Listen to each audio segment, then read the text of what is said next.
Amados irmãos, aqui é o pastor Elarnelas, pastor da Igreja Metodista Pentecostal, no Morro da Carolina, no Jacatirão do Caxias, congregação Jardim Santa Marta, Belfor Roxo, congregação em Nova Campinas, Duque de Caxias, para ministrar mais uma aula da Escola Bíblica Dominical. Estamos no primeiro trimestre do ano 2026 e utilizamos as lições bíblicas dessa PAD, classe de adultos. E o título desse primeiro trimestre é a Santíssima Trindade, o Deus único revelado em três pessoas eternas. Vamos então aqui para a lição de número 6, o Filho como Verbo de Deus. Textual: e o Verbo se fez carne, habitou entre nós e vimos a sua glória, como a glória do unigênito do Pai, cheio de graça e de verdade. João 1,14.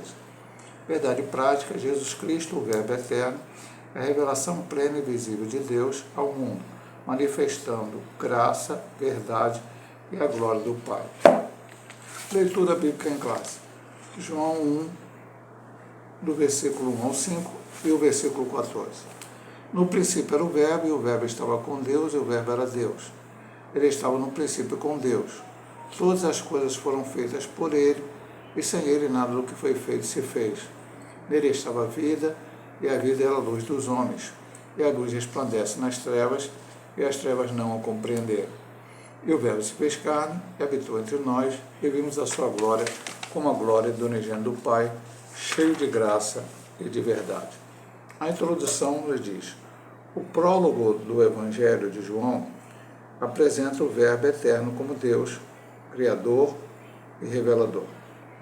Ele se fez carne e revelou de forma plena e completa a glória do Pai. O apóstolo João afirma que viu a glória do Deus unigênito, cheio de graça e de verdade.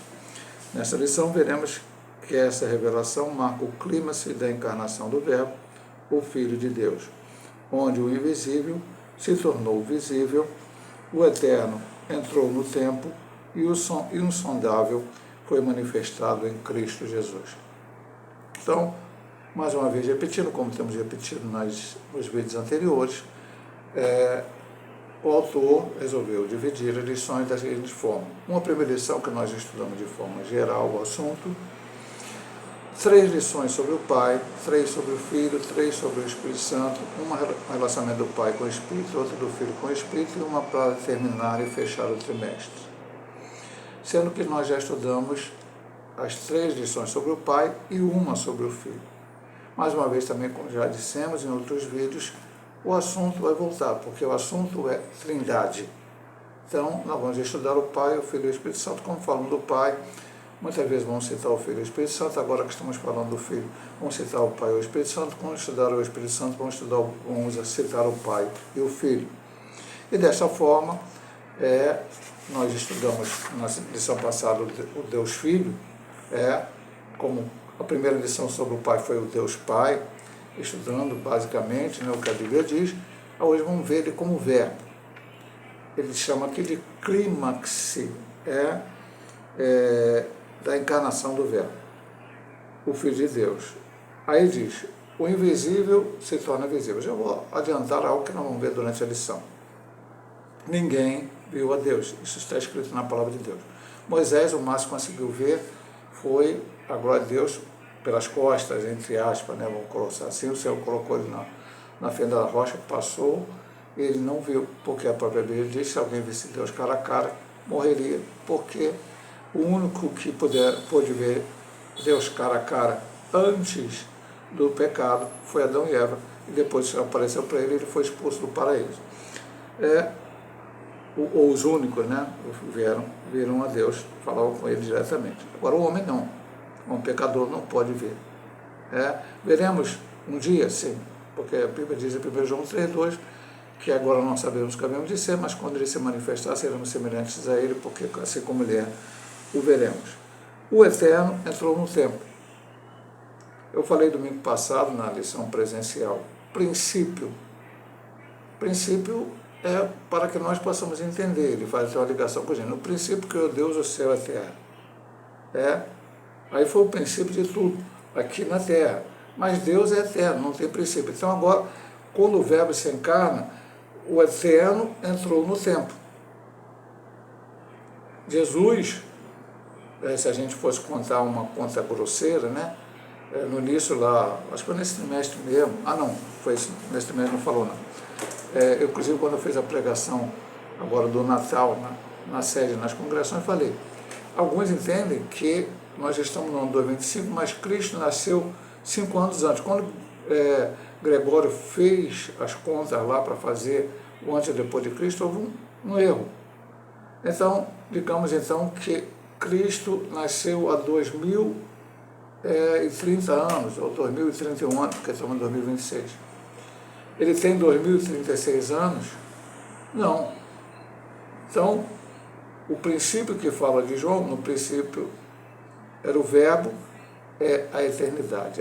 Ele agora entrou na parte temporal. Então, nós estamos em 2026, depois de Cristo. E o insondável foi manifestado em Cristo Jesus. Nós vamos estudar tudo isso aqui durante cada ponto desta lição. Então, vamos começar aqui com a primeira divisão da lição, o verbo como Deus eterno. Primeira subdivisão, o verbo pré-existente. O prólogo de João 18 versículos iniciais, isso que ele está chamando de prólogo, né? O início do Evangelho segundo São João. Os primeiros 18 versículos é chamado de hino logos. Na abertura, no princípio era o verbo, João 1a, as palavras no princípio lembram o texto introdutório da Bíblia e claramente ensinam que o verbo sempre existiu. Esta é a maneira de referir-se ao tributo da eternidade que só Deus possui. A expressão verbo, grego logos, designa Deus referindo-se à divindade do Filho. Enquanto os gregos pensavam em um princípio impessoal e os gnósticos num ser intermediário, João apresenta o Logos como o próprio Deus eterno. Jesus Cristo, o Filho unigênito do Pai, como está em 1,14, vimos a sua glória como a glória do unigênito do Pai, e 3,16, Deus amou o mundo de tal maneira que deu seu Filho unigênito para que todo aquele que nele crê não pereça, mas tenha vida eterna. Antes de tudo que existe, o verbo já existia. Jesus não começou a existir em Belém, pois ele é eterno, coexistente com o Pai, desde o princípio. E vamos ler o primeiro texto citado aqui, Colossenses 1,17, né? A gente sempre fala nos nossos vídeos aqui que é um estudo bíblico. Embora seja uma doutrina difícil de entender, haja várias interpretações, inclusive para alguns desses textos que lemos, mas é dessa forma que cremos e dessa forma que estamos ensinando, baseado na Bíblia Sagrada. E é Ele antes de todas as coisas, e todas as coisas subsistem por Ele. Então, João diz lá, no princípio era o verbo estava com Deus, o verbo é Deus, todas as coisas foram feitas por Ele, sem nada que fez, se fez e tal. E Paulo aqui, em Colossenses 1,17, reafirma isto. Então, pastor, por que está tendo essa afirmação aqui? Está tendo essa afirmação aqui porque na história da igreja, dentro de toda a história da igreja, houve vários que negaram esta realidade, que Jesus Cristo era Deus, ele seria um ser criado. Alguns pensaram que ele se tornou Cristo e pregaram isso. Tudo que eu vou falar agora são heresias, são ideias erradas, interpretações erradas da Bíblia Sagrada. Que ele se tornou o Filho quando ele veio ao mundo. Aí ele virou filho. Não, está errado essa ideia. Veja o que ele diz aqui no final. Antes de tudo que existe, o verbo já existia. Se o verbo é Jesus, ele já existia antes e não se tornou filho no momento que ele veio a esta terra. Não se tornou filho na hora que ele morreu, não se tornou filho na hora que ele ressuscitou. Ele era o Filho. Deus amou muito da maneira que enviou o seu Filho. Ok? Já vimos lá, não vamos entrar, talvez na lição fale um pouco, a questão gerada, que é um pouco complexa. Lembrando que João, quando ele escreve o seu Evangelho, no final do primeiro século, ele já estava diante dessas heresias. Havia uma influência do pensamento grego sobre vários lugares, inclusive sobre certas vertentes do judaísmo. E os gnósticos também estavam aqui com um pensamento errado.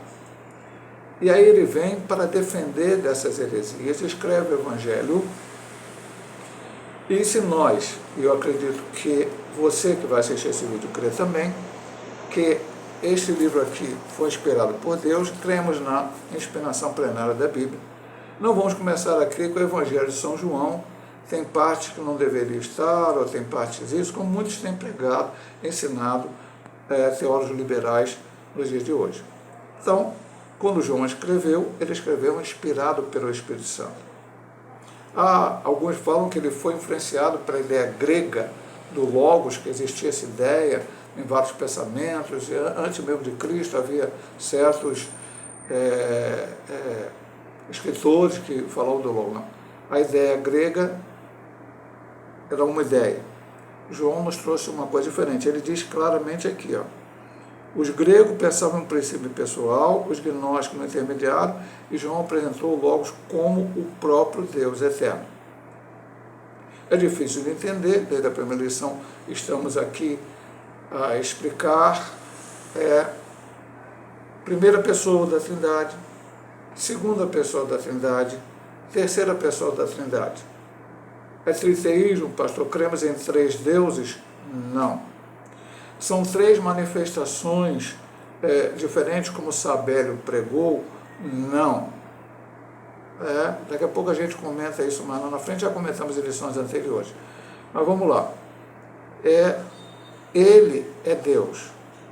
E, como eu já disse em algumas lições atrás, há grupos religiosos hoje que não creem que Jesus é Deus. Na história da igreja, né? Começou com Mário lá, houve uma grande controvérsia, trouxe um grande prejuízo espiritual à igreja. A igreja teve que fazer os seus concílios, e Ário foi considerado um herege no concílio de Nicéia, 351, se não me engano.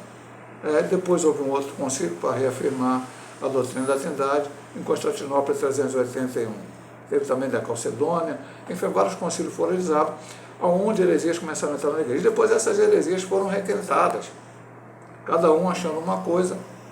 E João aqui, antes que essas heresias surgissem na igreja, certamente por orientação do Espírito Santo, ele já afirma, no princípio era o Verbo estava com Deus e o Verbo era Deus. Então, qual o primeiro principal desta primeira subdivisão? O Verbo pré-existente. Ele não passou a existir na encarnação. Ele não passou a existir quando ele estava no ventre de Maria. Não.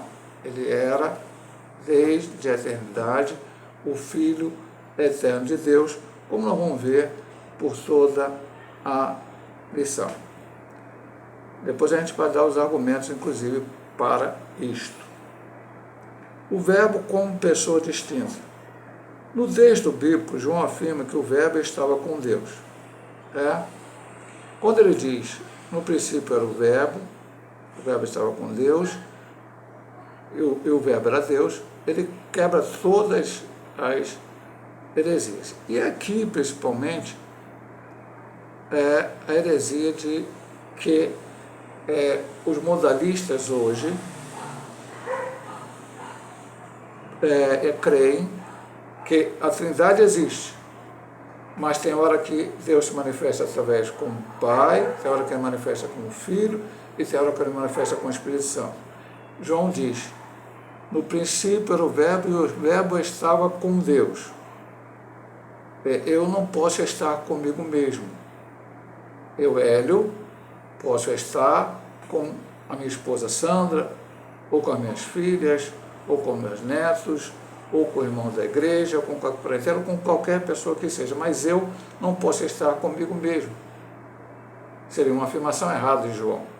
E o Verbo estava com Deus. Mas depois a gente comenta mais fortemente isso. A expressão grega pros, son, theon, com Deus, comunica relacionamento face a face, ou seja, comunhão pessoal e eterna entre o Verbo Filho e Deus Pai.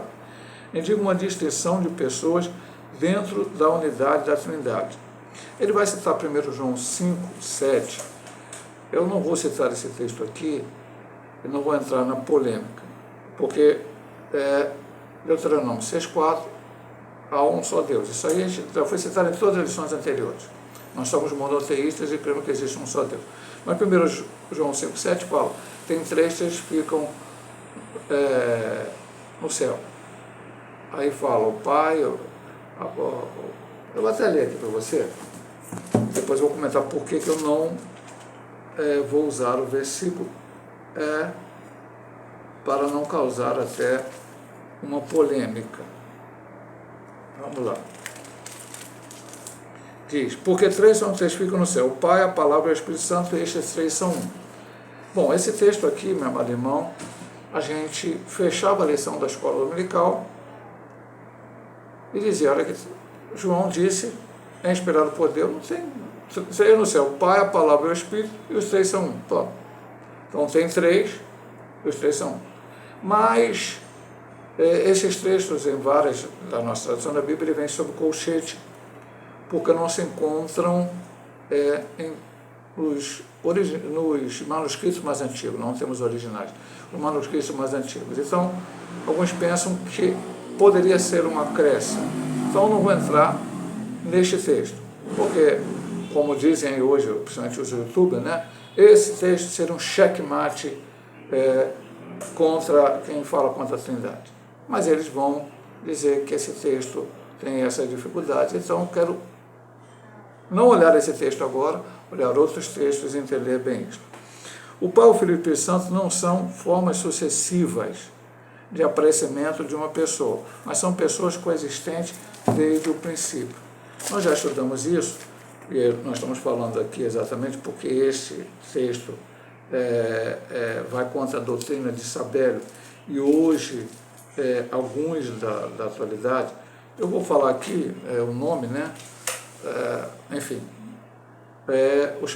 a igreja chamada Voz da Verdade, com o conjunto do Voz da Verdade, crê dessa maneira, que são 3 manifestações de Deus, e isso já foi considerado heresia pela igreja, e com base na palavra. Vamos lá. E aí vou para esse texto, João 17,5. E agora eu glorifico a teu Pai junto de ti mesmo com aquela glória que tinha contigo antes que o mundo existisse.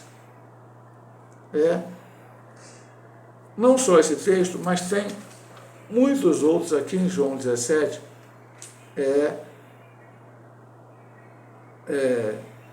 Ó Pai, é chegada a hora e glorifica teu Filho para que também teu Filho te glorifique a ti. Se eram 3 manifestações, então teria que mudar a tradução desse versículo. Eu te glorifico com a glória que eu tinha comigo mesmo antes da fundação do mundo. Então, mas aqui não diz isso. O versículo 5 fala claramente. Glorifico, ó Pai, junto de ti mesmo, com aquela glória que eu tinha contigo antes que o mundo existisse. Então, veja bem, mais uma vez, vamos, João falando. No princípio era o Verbo, e o Verbo estava com Deus. Está claro aqui. O Verbo como pessoa distinta. É claro, límpido. Eu não preciso em 1 João 5,7. Está claro aqui que nós estamos falando da pessoa do Pai e da pessoa do Filho. Mas nós estamos falando de 3 deuses? Não, não estamos falando de 3 deuses. Estamos falando de uma unidade composta, desde a primeira lição estudamos isso, estudamos sobre o batismo de João, estudamos sobre a bênção apostólica, falamos sobre a forma batismal, semana passada falamos sobre o monte da transfiguração. Em todas nesses episódios aparece a presença do Pai, do Filho e do Espírito Santo simultaneamente. A expressão proston theon, ou seja, estava com Deus, ou com Deus, comunica relacionamento face a face, ou seja, comunhão pessoal eterna entre o Filho e o Pai. Estar com aqui não eu estou aqui agora com um cachorro. Poderia falar em português isso. Eu estou aqui com o meu cachorro. Eu não tenho um cachorro, mas eu estou dando esse exemplo. Não quer dizer que eu tenho um relacionamento com o cachorro, eu tenho intimidade com o cachorro. É o português. Mas lá no grego não. Ele está falando estar face a face, intimidade. Como a gente vai ver aqui durante a lição, já vimos nas anteriores, substância e tal, tudo aquilo que a gente já viu, que a igreja primitiva, os pais da igreja melodiana, perdão, a igreja primitiva acreditava assim, não tinha nem dúvida, não tinha aro lá na igreja primitiva para dizer que Jesus não era Deus, que era um só, sem ter o Pai, o Filho e o Espírito Santo, 3 pessoas, não, eles acreditavam. Tanto é que nós vamos ver depois, principalmente na lição sobre o Espírito Santo, que Pedro disse em Atos 5, 3 e 4. Mas apareceram depois os hereges e foi necessário que então fosse discutido todo esse assunto, trouxesse essas situações para a igreja. Então, são pessoas coexistentes desde o princípio. Porque ele cita aqui também João 2. O princípio era o verbo era Deus e o verbo estava com Deus. Todas as coisas foram feitas por ele. Ele estava no princípio com Deus, versículo 2. E volta a dizer, Deus é eterno. Que princípio é esse, pastor? É uma maneira antropofômica de falar para com o homem entender. Eu já citei aqui numa das lições, e vou citar, um dos meus livros de cabeceira, né, um dos livros que eu recorro sempre quando eu tenho que ver algum assunto doutrinário, é Conhecendo a Doutrina da Bíblia, de Mile Perlman. Quando eu estudei no seminário, com vários pastores, inclusive o diretor do seminário era o pastor Lawrence Olson, ele foi aluno de Mile Perlman. Mile Perlman já tinha falecido. Naquela época eu estudei de 86 até 90, porque em 87 eu tranquei a matrícula. E o livro, a gente usava esse livro na aula de teologia sistemática, dada pelo pastor Adilson Faria Soares, que continua vivo aí, dando pastor lá em São Gonçalo, né? Pastor da Assembleia de Deus, Mutuá, e a gente aprendia naquele livro. Esse livro ficou comigo, hoje ele está até meio as folhas soltando, mas eu vou lá. E ele disse uma coisa interessante nesse livro. É como se a gente fosse ver a intimidade de Deus.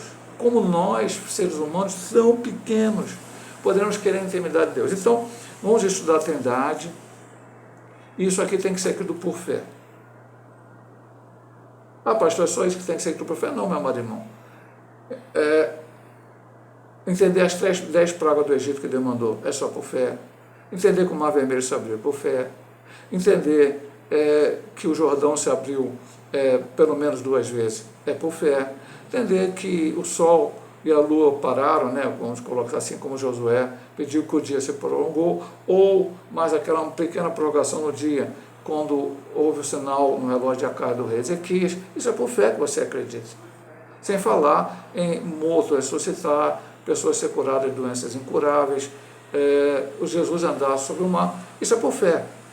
Mas eu creio na Bíblia, eu creio na palavra. Então, eu creio, olhando para a Bíblia, que existe Deus Pai, Deus Filho e Deus Espírito Santo. Não são 3 deuses, é o único Deus em 3 pessoas.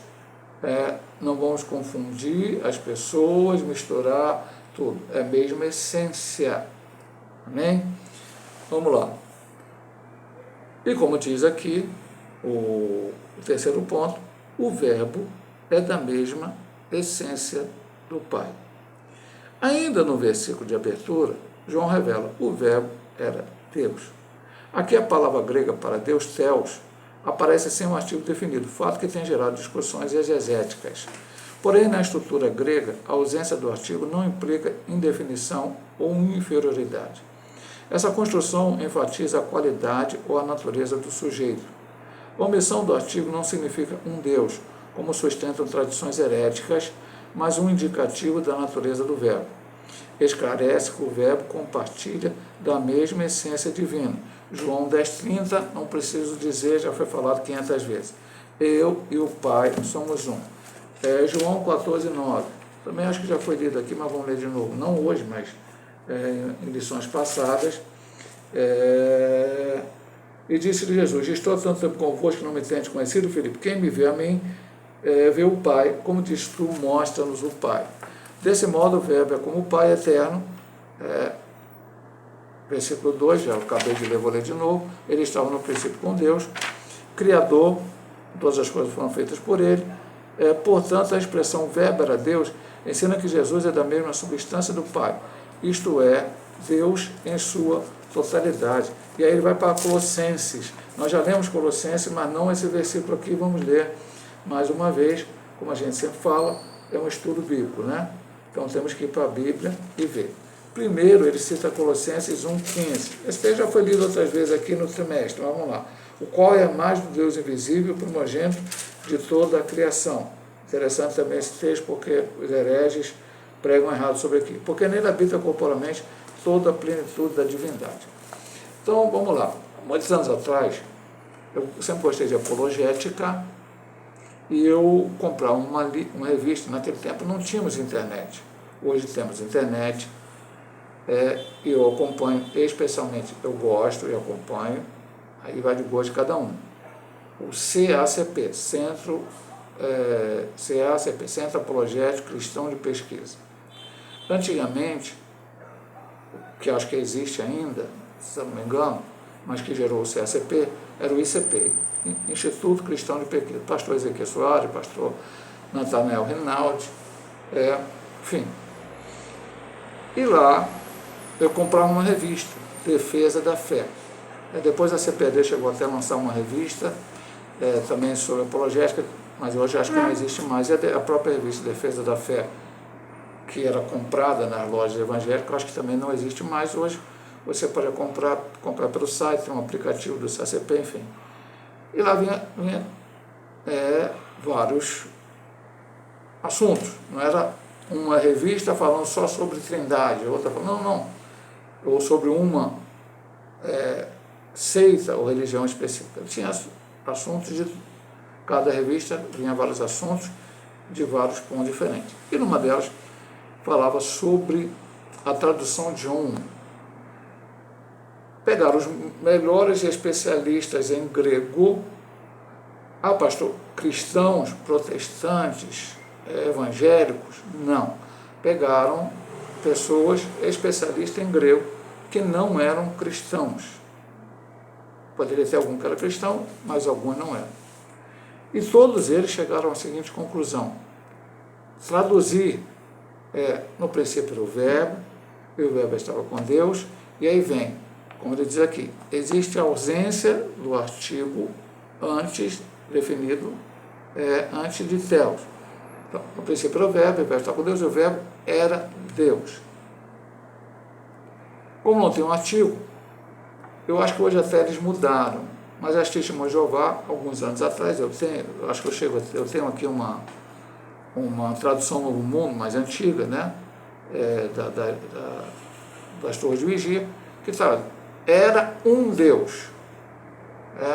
Estava até entre colchetes, depois tiraram os colchetes. Essa tradução está errada. Não tem como traduzir aquilo que está lá no grego como era um Deus. Mas por quê? Porque ele segue a ideia ariana. Então, todo cuidado, meu amado irmão. João afirmou, ao escrever lá no grego koiné, a Bíblia não foi escrita em português, foi escrita em grego, que Jesus era Deus. Significa o quê? Da mesma essência. Ele diz aqui, outra coisa importante, a ausência do artigo não implica em definição sobre quem é ou sobre inferioridade. Desde o início nós falamos, presta atenção, não existe hierarquia. Poxa, pastor, mas fala primeira pessoa, segunda e terceira.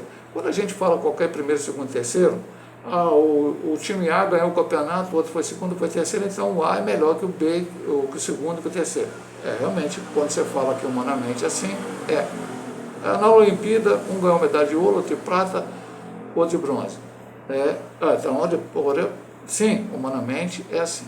Mas quando se fala primeira, segunda e terceira pessoa da Trindade, é para que nós possamos entender. Não quer dizer que o Pai ele é superior ao Filho, o Filho é o Espírito Santo. Há crentes que acreditam mesmo que não sejam de heresia, não sejam de seitas, mas leem a Bíblia e não conseguem. Eu dou graças a Deus, louvo ao Senhor pela iniciativa da CPD. Eles são difíceis de entender, eles são difíceis de estudar, mas que aqui nos deixam bastante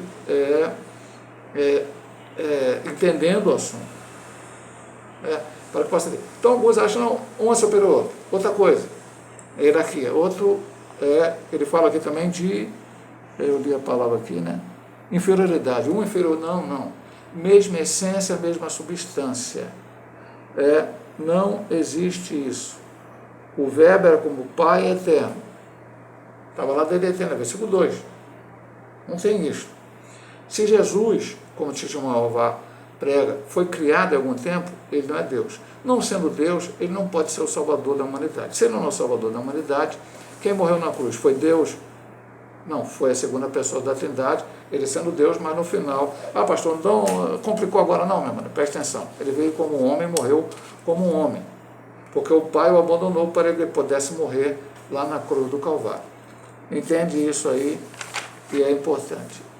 Jamais Jesus é um Deus menor, Jesus é uma criatura ou qualquer outra coisa que qualquer grupo herético queira dizer. Também Jesus não é Miguel Arcanjo encarnado, nada disso é verdade. Tudo isso é heresia, pensamento da mente humana.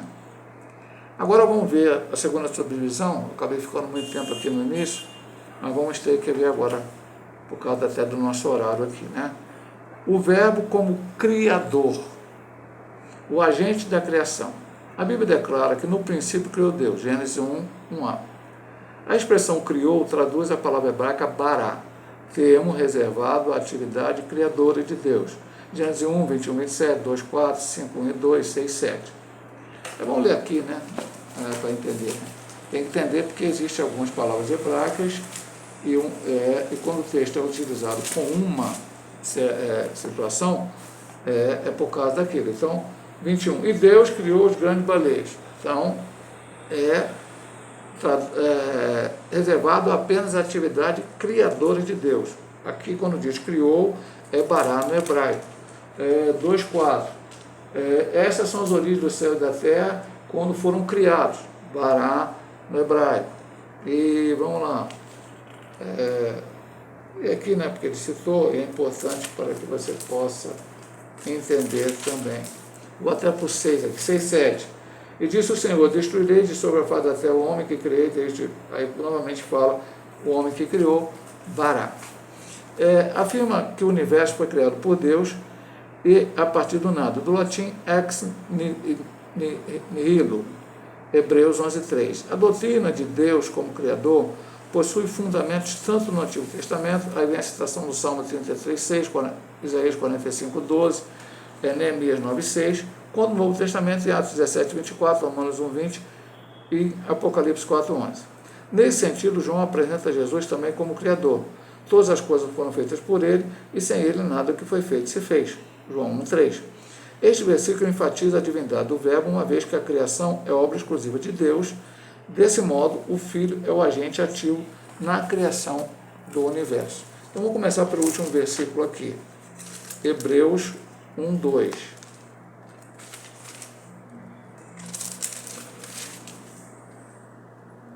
A quem constituiu herdeiro de tudo, por quem fez também o mundo, o agente ativo da criação. O Pai planejou, o Filho criou e o Espírito Santo veio para dar vida. Isso é uma forma bem, vamos dizer assim, simples de explicar a situação. É lógico que a gente for entrar teologicamente, vai ser um pouco mais complexo, mas para que você possa entender. Também Colossenses 1:16, 17, porque nele foram criadas todas as coisas que há nos céus e na terra, visíveis e invisíveis, sejam tronos, sejam dominações, sejam principados, sejam potestades, tudo foi criado por ele, para ele, e ele é antes de todas as coisas, e todas as coisas subsistem por ele. Não só criar, mas também manter. Então, ele vai citar o agente da criação. Quando no hebraico fala bará, é Deus que criou. Vamos dizer, o homem cria alguma coisa, é lógico que um homem não pode criar os animais, criar no sentido, né, não existiu animal nenhum, o homem vai lá e cria um animal, ou cria uma planta. Existem algumas coisas que os homens fazem aí, une raça, mas não é criar nada novo. Não pode criar, vamos dizer assim, tem até as 7 maravilhas do mundo, né?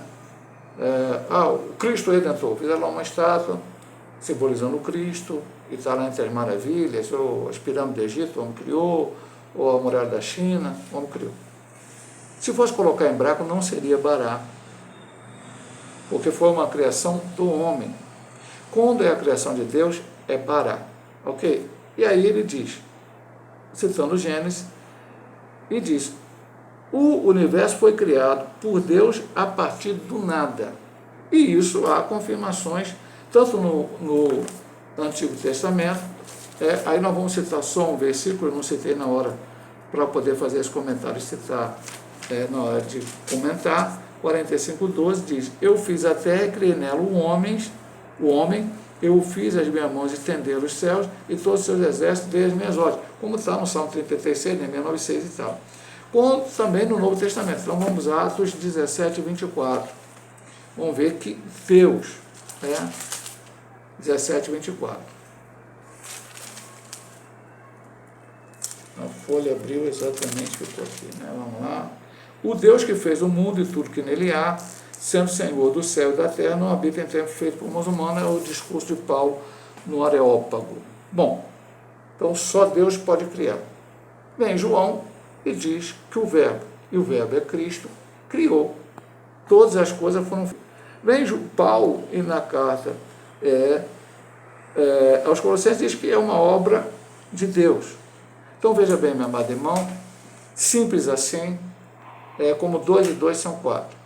Está na Bíblia que só Deus é o Criador e diz que Jesus também é o Criador. Então ele é Deus. Como diz aqui, foram feitas por intermédio dele.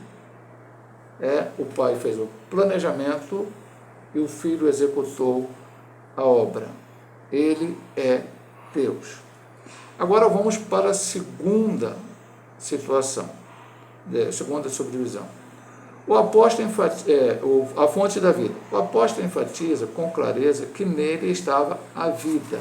Está aqui o texto, aqui, nosso texto, que a gente vai até o versículo 5, embora ele falasse de Deus. Nele estava a vida, e a vida era a luz dos homens. Referindo-se ao Verbo eterno, Jesus Cristo. Essa declaração revela que o Verbo é a fonte absoluta e originária de toda forma de vida, tanto física como espiritual e eterna. Eu vou deixar para ler o versículo lá na frente. A expressão denota a autossuficiência do Verbo, uma característica específica da divindade. Jesus não depende de nada ou de ninguém para viver. Ele compartilha da mesma substância divina, porque como o Pai tem a vida em si mesmo, assim deu também ao Filho ter a vida em si mesmo. Essa verdade afirma que a vida eterna e imutável que está no Pai está igualmente no Filho, apontando para a mesma essência dentre as pessoas da Trindade. Não vou citar os outros versículos, já citei. Eu e o Pai somos um. Filipe pergunta a Jesus em 14:9, e Jesus mostra-nos o Pai, diz, Filipe, tanto vós como um, sabe, eu e o Pai somos um, e 17:5 já lemos também lá, com a glória que tinha, torna a ter a glória, me glorifica normalmente com a glória que eu tenho antes da fundação do mundo. Então, veja aqui que Jesus, ele fez uma afirmação tremenda em João 14:6. Eu sou o caminho, a verdade e a vida, ninguém vai ao Pai senão por mim. Ele não... nós estamos vendo, tentando fazer o irmão entender, é como se eu estivesse pregando aqui, ensinando aqui, para pessoas que não creem. Eu creio que você que vai ver esse vídeo, creio. Se você não crê, espero que você passe a crer em Jesus como Filho de Deus, como Salvador, como Senhor da sua vida. Mas veja bem, preste bem atenção. Se eu creio em um Deus que criou todas as coisas, mas penso que esse Deus não pode ser Pai, Filho e Espírito Santo, aqui o texto é claro em dizer, ele tem a vida em si mesmo. Deus tem a vida em si mesmo. Deus que é o doador da vida. Se eu tenho vida é porque Deus me deu. Agora, Jesus não depende desta situação. Ele é a própria vida. Nele estava a vida. É o que João afirma, referente ao Verbo eterno. Agora vamos ler o que eu disse aqui. Eu vou entrar para 1 João 5. Eu não vou ler João, não. Quer dizer, não vou ler João, vou ler o Evangelho, João eu vou ler, porque quem escreveu a epístola foi João. 5, 11 e 12. E o testemunho é esse, que Deus nos deu a vida eterna, e esta vida está em seu Filho. Quem tem um filho tem a vida, quem não tem um filho, Deus não tem a vida. Você quer ter vida? Você precisa de Jesus, porque a vida está com Ele. Ele é a vida, sou o caminho, a verdade e a vida. Ninguém vem ao Pai senão por mim. Nós estamos mortos no nosso delito e pecado, separados de Deus por causa do pecado de Adão, que passou a toda a criatura, como está em Romanos 5,12. Mas Cristo morreu na cruz, e esta é a boa nova, essa é a novidade, essa é a pregação que deve ser feita, para que nós pudéssemos retornar a Deus, e só através dele. Não há outro mediador entre Deus e o homem, senão Jesus Cristo, o homem, e assim por diante, em tantos outros textos que já foram citados nas lições anteriores deste trimestre. Mas além de ser o agente da criação, além de ser a fonte da vida, ele também é a luz dos homens. O texto bíblico assevera que a vida era a luz dos homens, e a luz resplandece nas trevas, e as trevas não a compreenderam. A metáfora da luz simboliza o caráter de Deus, porque nele não há trevas nenhuma, como está em 1 João 5. Neste contexto, Jesus é apresentado como a luz verdadeira, João 9. Ele não apenas possui luz, ele é a própria luz. Agora eu vou ler para você no momento, João 8,12. Tudo isso que nós estamos pregando, meu amado irmão, é crendo que a Bíblia é a palavra de Deus. Eu creio neste livro, esse livro diz, eu vou acreditar nele. Falou-lhes, pois, Jesus outra vez: eu sou a luz do mundo, quem me segue não andará em trevas, mas terá a luz da vida. Afirmação dele. Ele dissipa as trevas, ilumina os perdidos e revela o pecado. Aí está em Mateus 4,16, João 3,19. A declaração as trevas não prevaleceram contra ela, na Nova Almeida atualizada, João 5, mostra que as forças do mal não têm poder sobre Cristo. O verbo grego katalambanou pode ser traduzido como compreender, apoderar, dominar. E neste caso, expressa que as trevas do pecado não podem resistir à luz do Filho de Deus. Romanos 13,12. Vamos lá. Romanos 13,12.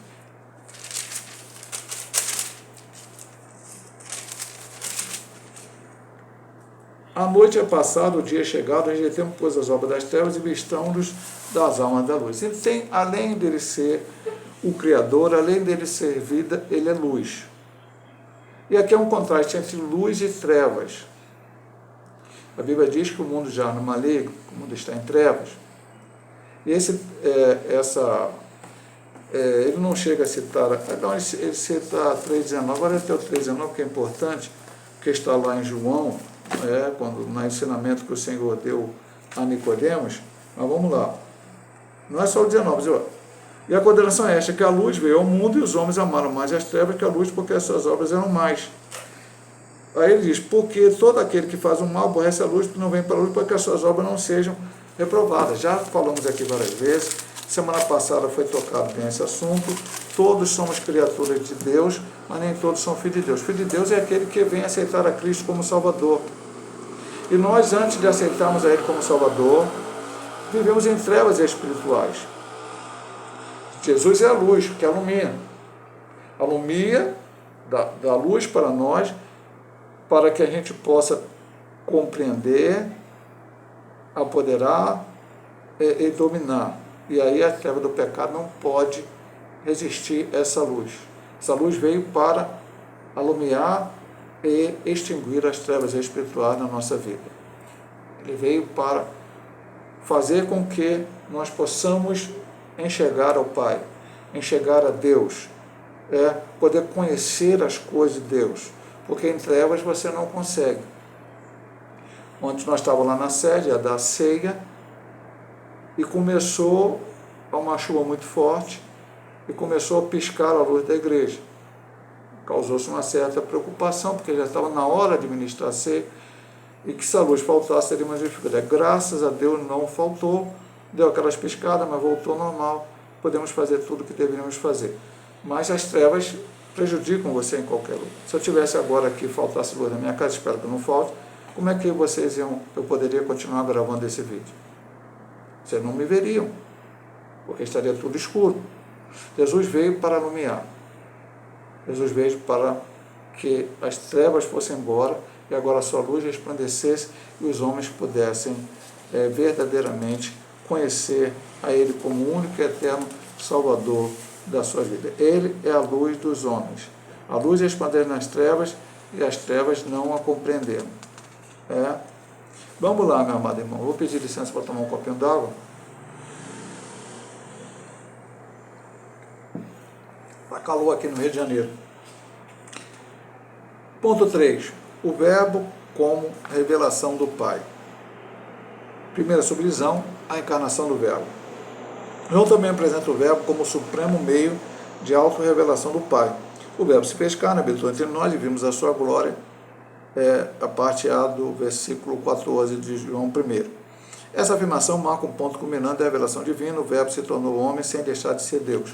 Eu vou ler esse texto, porque é outro texto também que às vezes causa polêmica, mas ele é citado em todas as lições. Você pode olhar as suas lições anteriores, é que ele está citado em todas. É um texto importante que Paulo nos fala aqui, conhecidíssimo, eu preguei várias vezes nele. Vamos lá. Que sendo em forma de Deus, não teve por usurpação ser igual a Deus, mas aniquilou-se a si mesmo, tomando a forma de servo, fazendo semelhante aos homens. E achado na forma de homem, humilhou-se a si mesmo, sendo obediente até a morte e morte de cruz.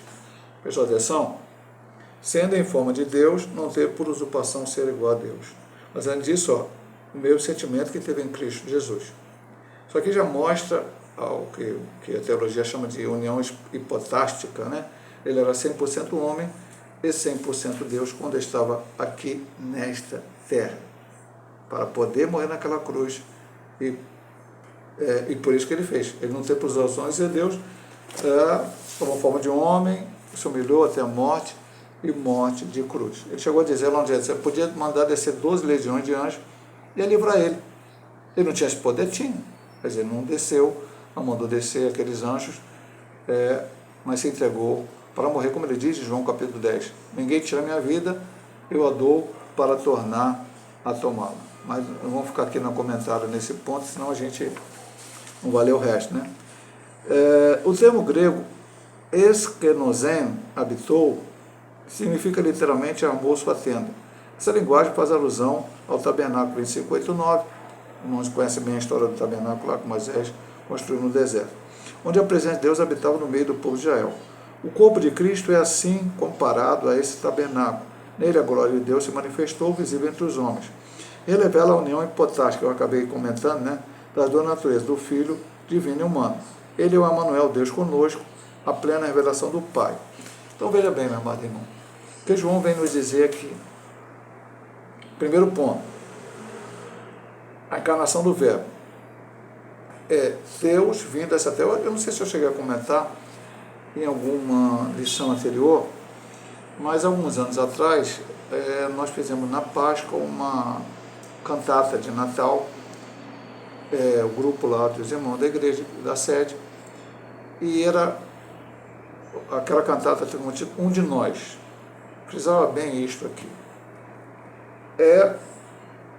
Deus querendo se manifestar. Deus sempre fez isso. A gente falou semana passada, eu vou dizer. Pastor, Deus deu... Vamos falar de homens, por exemplo. José, Davi, eram tipos de Cristo. Se olhar para a vida dele, comparação com Cristo lá na frente. O tabernáculo apontava para Cristo, os sacrifícios apontavam para Cristo, tudo apontava para Cristo. Vimos na semana passada, quando, lá da transfiguração, Moisés representando a lei, Elias, os profetas, ambos apontavam para Cristo, e aí quando termina, a voz do Pai lá do céu, este é meu filho amado, que me comprazo, a ele ouvir. Ou seja, você tem que ouvir agora a Cristo. A lei apontou para ele, os profetas apontaram para ele, mas agora chegou a manifestação maior de Deus à humanidade. Por isso ele diz aqui, vimos a sua glória como a glória do Pai. Deus se manifestando ao ser humano. É Deus vindo dessa terra, mostrando a maior manifestação do seu amor. Deus sempre amou. Mostrando Adão e Eva, quando pecaram, foi lá encontrar com ele da mesma forma que é sempre. Deus não fugiu, se negou a falar com Adão e Eva depois do seu pecado. Foi lá, os procurou e ainda deu solução para o seu problema, ainda deu a promessa de 3,15. E fez um plano que já estava, ou colocou em prática, melhor dizendo, né, vamos falar assim, um plano que já estava preparado antes da fundação do mundo, caso o homem pecasse, que era na plenitude dos tempos, como diz Gálatas 4, que a segunda pessoa da Trindade, o Filho, viesse para nascer, viver, morrer, ressuscitar, voltar ao céu, trazer a salvação e a vida eterna. Não vou comentar de novo, porque eu cheguei a comentar sobre as duas pessoas, como está aqui claramente em Filipenses 2, 6-8 e todos os outros textos anteriores. Continuando, ainda neste assunto de João aqui, a plenitude da graça e da verdade é a subvisão 2. João, testemunha ocular da encarnação do Verbo, declara ser a glória do gênero do Pai, cheio de graça e de verdade, na parte B do versículo 14. A palavra glória, grego doxa, remete ao conceito de Shekinah, a presença gloriosa de Deus entre seu povo. Êxodo 40, 34, 35, eu não vou ler, mas é aquele momento quando a glória de Deus desce e ninguém podia ficar no tabernáculo. Aconteceu de novo no templo do Salomão. Os sacerdotes não podiam ficar ali porque a glória de Deus se manifestou, a Shekinah. Porém, enquanto a glória da antiga aliança se manifestava parcialmente em Cristo, ela se mostra plenamente. É isso, pastor? Vamos lá. João 2,11, que é um texto que não lemos ainda, né? João 2,11. Se lemos um texto que já lemos, não tem problema.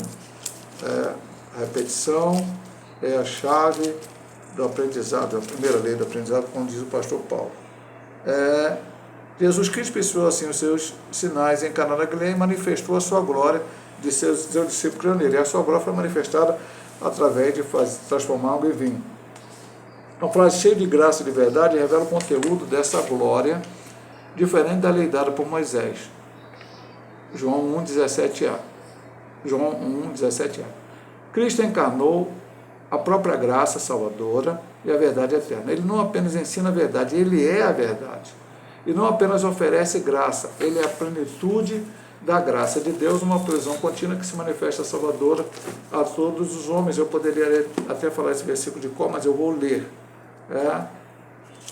A graça de Deus será manifestada, trazendo salvação a todos os homens. Eu vou ler aqui, literalmente, o texto que está em Tito, 2,11. Porque a graça de Deus será manifestada, trazendo salvação a todos os homens, exatamente como eu falei. Então, veja bem, neste ponto aqui ele fala a plenitude da graça e da verdade. A glória é comparada a Shekinah. Qual é esta glória? É a presença dele aqui na terra. A sua pregação, os seus milagres, os seus sinais, culminando com a sua morte na cruz do Calvário.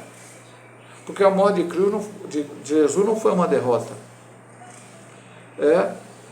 Foi o processo para que ele morresse para nossos pecados e ressuscitasse ao terceiro dia para nos trazer salvação e vida eterna. Então, tudo que ele fez como ele diz aqui, não vou ler o versículo 14 literalmente, e o verbo se fez carne, habitou entre nós e vimos a sua glória, como a glória do unigênito do Pai, cheio de graça e de verdade. Eles se manifestaram, eles viram. E aí não foi só o momento da transfiguração, como falamos semana passada, quando João fala sobre isso, ele tinha passado pelo momento da transfiguração, e Pedro depois cita isso lá na sua carta, que também tinha passado pelo mesmo momento. Pedro citando primeiro e João depois, porque João escreve o Evangelho depois da carta de Pedro. A glória de Deus em seu povo.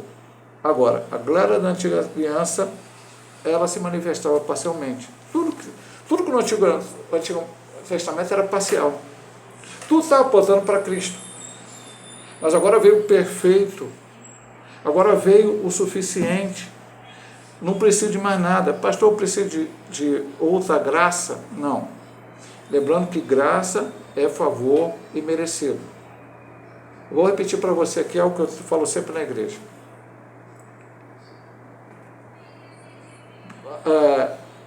Você vai ser salvo porque você dá dízimo? Não. Porque você oferta? Não. Porque você ajuda numa obra social financeiramente ou dando seu tempo? Não. Porque você oferta para missões? Porque você até foi para missões, você se ofereceu num chamado de Deus para ser um missionário? Porque você tem um cargo na igreja, porque você canta, porque você toca, porque você louva, porque você dá folheto? Não. Você vai ser salvo pela graça. Não merecemos, nunca merecemos e jamais mereceremos algo que Deus fez por nós. Ok? Agora, pela graça que Ele nos deu, pelo amor, temos uma gratidão e por isso dizimamos, ofertamos, ajudamos na obra social, missões, evangelizamos, tocamos instrumento, cantamos um hino, pregamos, damos aula na internet.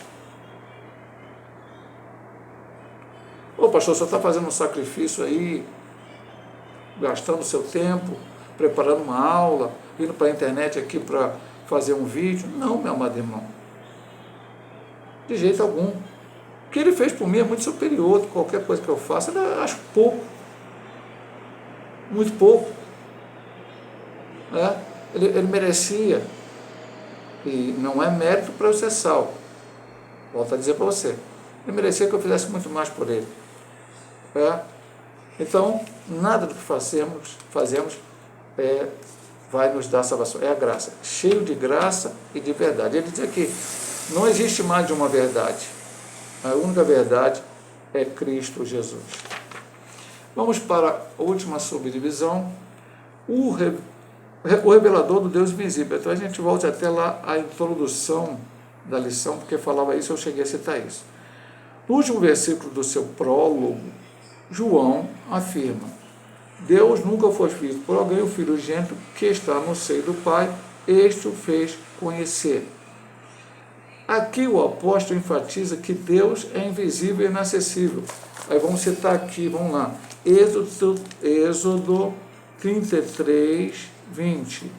Êxodo 33, 20.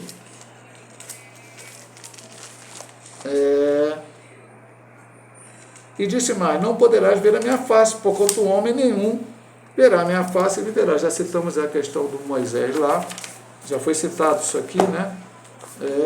E agora vamos ler 1 Timóteo 6,16, um texto no Antigo Testamento e outro no Novo.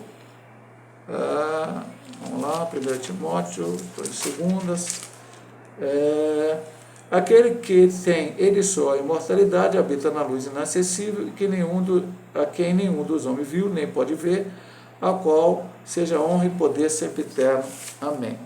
Continuamos depois comentando. No entanto, o Verbo revelou de forma plena e perfeita. A expressão Deus unigênito, grego monogenes, theos, significa literalmente o Deus único gerado. Refere-se a Cristo, o Filho da mesma substância, grego homósios, do Pai. Essa declaração reafirma a eternidade e a plena divindade do Filho. Cristo é a autorrevelação completa do Pai. Quem vê a mim, vê o Pai. Então, como que Deus... pastor, mas Deus se revelou lá no Antigo Testamento. Ele apareceu a Moisés na sarça ardente, ele apareceu a Abraão, falou com ele, de uma manifestação assim, mas aqueles homens sentiam que era a voz de Deus, apareceu Isaac, Jacó, enfim. Sim, meu amado irmão, Deus se revelava no Antigo Testamento, mas o homem nunca o pôde ver, nenhum deles. Davi, Abraão, Moisés, Elias, Eliseu, não. Quanto aqui na terra, quanto Enoque e Elias foram transladados, mas os outros que viveram, quantos estavam aqui na terra, não. Ok? Agora vem Deus, próprio Deus, porque o Verbo era Deus. Vou voltar lá no início da lição, porque já falamos sobre isso aqui hoje nesse vídeo. E se manifesta o homem, o revelador do Deus invisível. Aí ele cita aqui, eu vou citar talvez, nunca foi visto por alguém o Filho unigênito que está no seio do Pai, este o fez conhecer. Por isso ele termina aqui dizendo para o Filipe, estou tanto tempo que você não vê o Pai, está aqui a Trindade, está aqui, na tua presença. Quem vê a mim, vê o Pai. Aí vem o sabelianista, né, modalista, tá vendo? Se eu vejo o Pai, eu estou vendo o Filho, significa que os dois não são manifestações de Deus em momentos diferentes. Não, já mostramos que na primeira lição que no batismo os três apareceram. Na transfiguração temos a presença do Espírito Santo de certa forma, mas principalmente o Pai e o Filho. No discurso de João 17, a oração dominical, melhor dizendo, Jesus, está claro a glória que tinha, enfim, vai na Bíblia toda, que em algum momento mostra a convivência do Pai e do Filho. O Pai se manifesta, a manifestação mais plena, como já falamos, estamos repetindo agora, é a encarnação do Verbo. O Verbo se fez carne, habitou entre nós e vimos a sua glória como a glória do unigênito do Pai, porque ele não era uma criatura do Pai, ele não era um ser que não sei o que lá, ele era o próprio Deus encarnando para se tornar homem como de nós, para poder viver, ser tentado, mas sem pecado, como está em Hebreus 4,15, e por fim morrer naquela cruz e ressuscitar ao terceiro dia e subir, enviar o seu Espírito Santo, está à direita de Deus Pai Poderoso, enviar o seu Espírito Santo e brevemente voltará para arrebatar a sua igreja. E aí nós vamos estar para sempre com o Senhor. Vamos para a conclusão dessa lição maravilhosa. Jesus Cristo é o Deus unigênito, que revela o Pai. Então ele fala Deus unigênito, né? O único Deus. Deus unigênito Deuteronômio 6, só um Deus. E nós somos monoteístas. Nele a glória, a graça e a verdade de Deus são plenamente manifestas. Vimos semana passada os atributos, onipresença, onisciência, onipotência, eternidade, alguns atributos que o autor da lição não colocou, poder de criar, poder de perdoar pecados. Somente Deus tem os atributos. Jesus morreu na cruz porque ele disse que era Deus. O dizer eu sou, antes de Abraão existisse, eu sou. Tem alguns que dizem que Jesus virou filho de Deus quando nasceu em Maria. Ele disse, antes que Abraão existisse, eu sou. Quem mais antigo, Maria ou Abraão? Antes que Abraão existisse, ele disse que ele era. Como é que pode ser? Então, foi por isso que ele morreu na cruz do Calvário, porque ele afirmou que ele era Deus. Voltamos aqui. A encarnação do Verbo não é apenas uma doutrina essencial da fé cristã, mas também uma chamada à adoração, à proclamação daquele que é a imagem visível do Deus invisível. Então é uma doutrina fundamental. Quem não crê nisso está caindo no erro, pode entrar até no erro herético, ou entra no erro herético, não crê que Jesus é o Salvador, é o Filho de Deus, Jesus é uma criatura, isso é heresia. Mas ainda ele fala, é uma proclamação para adorar aquele que manifestou visivelmente o Deus que é invisível. Eu vejo a Cristo e vejo o Pai. O Senhor Jesus é a perfeita revelação do Pai à humanidade. Pastor, se eu não vejo Jesus, você não estava lá. Vejo através da palavra, pela fé, pelos olhos da fé, e tenho fé que um dia eu vou ver ele face a face, né? Como diz o hino, face a face, quero vê-lo, hei de vê-lo, receber o Senhor Jesus. Então, eu cantei meio errado a letra, mas esse hino está lá na APA e a gente canta toda hora na igreja, né? Face a face, eu espero vê-lo. O Senhor Jesus é a perfeita revelação do Pai à humanidade. Que cada crente reconheça que conhecer a Cristo é conhecer o próprio Deus, e que proclamar essa verdade é tornar a glória do Pai conhecida no mundo. Vou só para terminar dizer uma coisa para você. O Evangelho é simples, meu amado, mas gente que complica. É a doutrina da Trindade, eu até disse domingo na ceia, é uma das mais difíceis realmente do crente poder entender. Vamos aproveitar, estudar, orar, pedir a Deus que abra nosso entendimento para entender essas lições. Houve um esforço do pastor Douglas Baptista. Como é que esse pessoal escreve a lição, pastor? Chega lá, pega um papel, o verbo está aqui. Você viu quantos versículos foi citado, meu amado irmão? Isso é tempo, pesquisa, oração, jejum, com certeza, para que escrevesse essas lições. Na verdade, é um livro que é escrito, e depois a CPD retira deste livro parte dele para a lição, que nós recebemos aqui. Então, todo um trabalho é feito para que nós possamos ter um material para aprender a palavra de Deus. Sempre, como falamos, com citações de textos bíblicos. Deus abençoe a todos. Se Deus assim nos permitir, semana que vem estaremos ministrando a lição número 7, a obra do Filho. Amém? Deus abençoe a todos, em nome de Jesus.